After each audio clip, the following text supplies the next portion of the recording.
Are you wondering if the Sony a5000 camera is still good in 2017? I got this camera in the early 2017 and it's been my main camera for the content on my YouTube channel. On this video, I'm going to share with you my experience of the Sony a5000 on the features that I like and the things that I don't like. Now keep in mind that this is not going to be a full comprehensive review of all the specs on this camera. There's already plenty of videos out there on YouTube.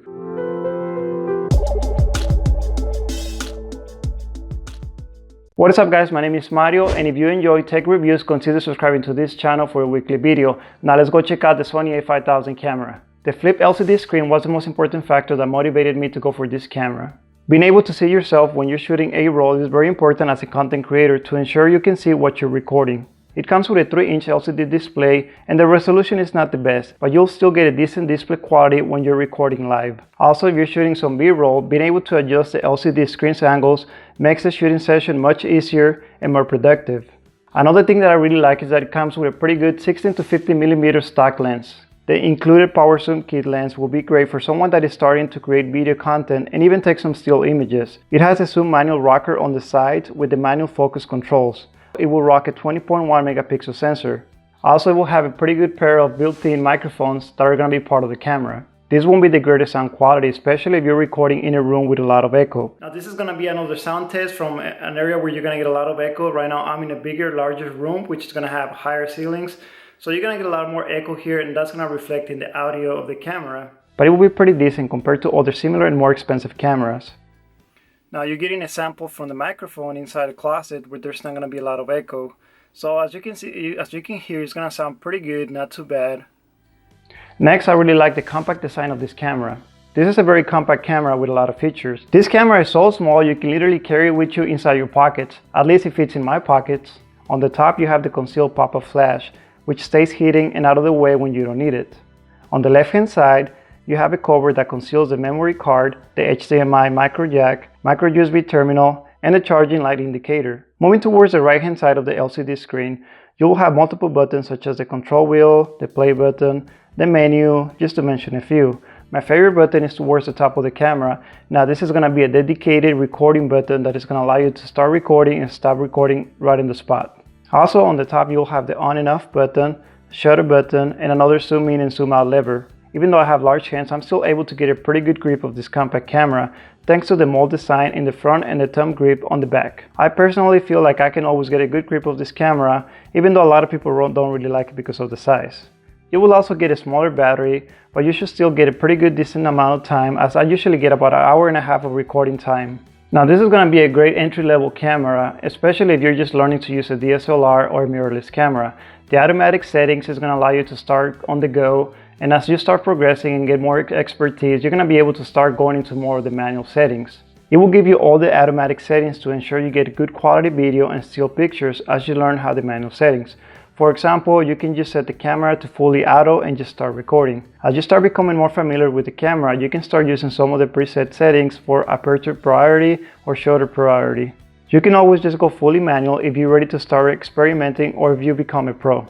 You can get very good shots on well-lit scenarios. Also, if you have some low-light scenarios, you can still get some decent shots on this camera. It doesn't look like it's any dark at all.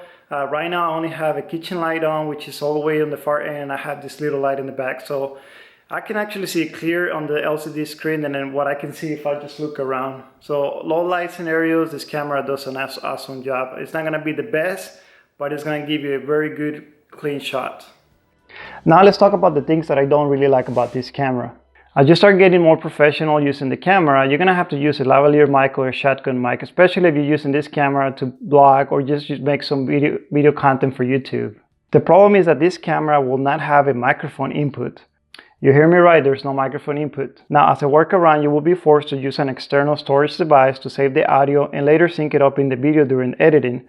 This can be a problem because you have to remember to turn on the audio recorder when you start recording from the camera. And trust me, you're gonna forget. There's gonna be those scenarios where you're gonna get all excited because you're shooting your video and you start the camera and then boom, you forgot about the audio.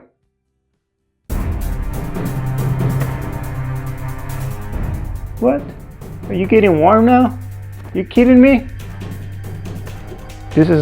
I'm about to start talking about how I hate this camera getting warm and shutting down, and I just got a message right now telling me this camera is getting warm because I'm shooting for long periods of time. So like I was saying, when the camera overheats, usually that's when I take a break and I go for a drink and wait for the camera to come back. Alright, so it seems like the camera cooled down now, so let's get back to this video.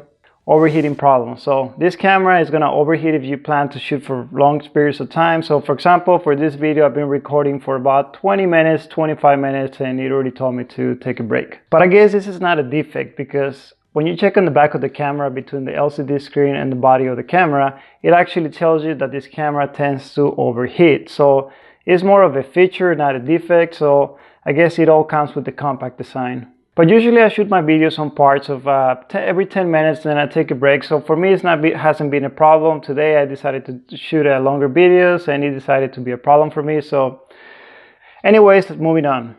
Another thing is that the LCD is not going to have the touch screen. So when you first get the camera, this is going to be probably one of your pet peeves. For me, it was trying to get used to it, trying to navigate around the menu. I mean, it was a hassle. It's really hard to actually manage the menus. Since I'm looking at myself right now on the LCD screen, I could actually change the settings if I was able to touch the screen, but since I can't, I have to actually play with the buttons, and sometimes when you go left you're supposed to go right, and you know what that means, and it's a hassle. So it takes some time getting used to it. Now I was able to pick up this camera for around $300 in early 2017.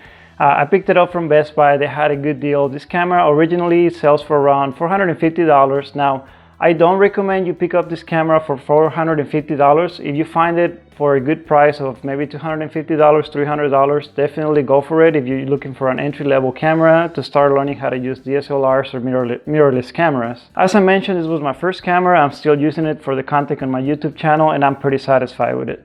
Now I want to know your thoughts, questions, opinions on this camera. Is this something that you think is going to help you? Do you currently own one? Let me know in the comment section below. I would love to hear what you have to say about this camera or what you think about this. Remember, if you enjoyed this content, make sure to smash the like button. Also, if you're new to this channel, consider subscribing for a weekly video. Thank you for watching, and I'll see you on the next one.